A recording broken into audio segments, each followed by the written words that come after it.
জাতীয়তাবাদী দলের ভারপ্রাপ্ত চেয়ারম্যান জনাব তারেক রহমান জিন্দাবাদ জিন্দাবাদ। এই স্লোগানগুলি আজকে আমাদের সকলের কণ্ঠ থেকে উচ্চারিত হবে। প্রিয় সাথীরা, পাশাপাশি আপনারা জানেন যে আগামী 12 ফেব্রুয়ারি জাতীয় সংসদ নির্বাচন।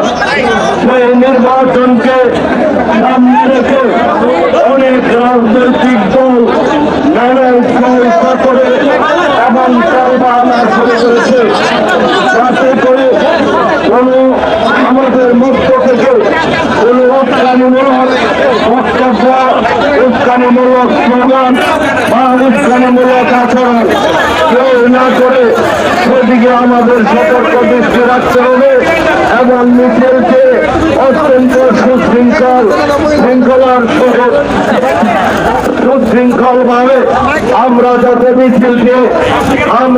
মিছিলকে সুশৃঙ্খল ভাবে সমাপ্ত করতে পারে সেই ব্যাপারে আজকে ভালুকা জাতীয়তাবাদী দল এবং তার সকল অঙ্গ সহযোগী সংগঠনের নেতৃস্থানীয় যারা আছেন তাদেরকে আমরা অনুরোধ জানাচ্ছি যে আপনারা স্ব দায়িত্ব পালন করে আজকের এই মিছিল, আজকের এই শোভাযাত্রা, তারেক রহমানকে শুভেচ্ছা জানানোর এই মিছিলকে আপনারা সুশৃঙ্খল ভাবে বালুকার মানুষকে উপহার দেবেন, যাতে করে কোন পথযাত্রী, বালুকার কোন দোকানপাট, গাড়ি ঘোড়া, মানুষ যাতে ক্ষতিগ্রস্ত না হয় সেদিকে আপনারা লক্ষ্য রেখে আজকের মিছিলটি আপনারা সুন্দরভাবে পরিচালনা করবেন সেই উদাত্ত আহ্বান জানিয়ে আজকে আমাদের প্রিয় নেতা তারেক রহমান 18 বছর পর বাংলাদেশে ফিরে আসছেন,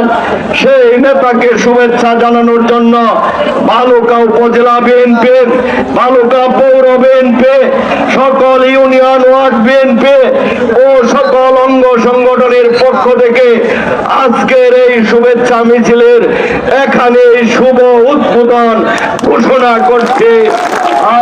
সকলকে ধন্যবাদ। বাংলাদেশ জিন্দাবাদ, দেশনেত্রী বেগম খালেদা জিয়া জিন্দাবাদ, বাংলাদেশের ভবিষ্যৎ বিএনপির ভারপ্রাপ্ত চেয়ারম্যান জনাব তারেক রহমান জিন্দাবাদ জিন্দাবাদ। আসসালামু আলাইকুম।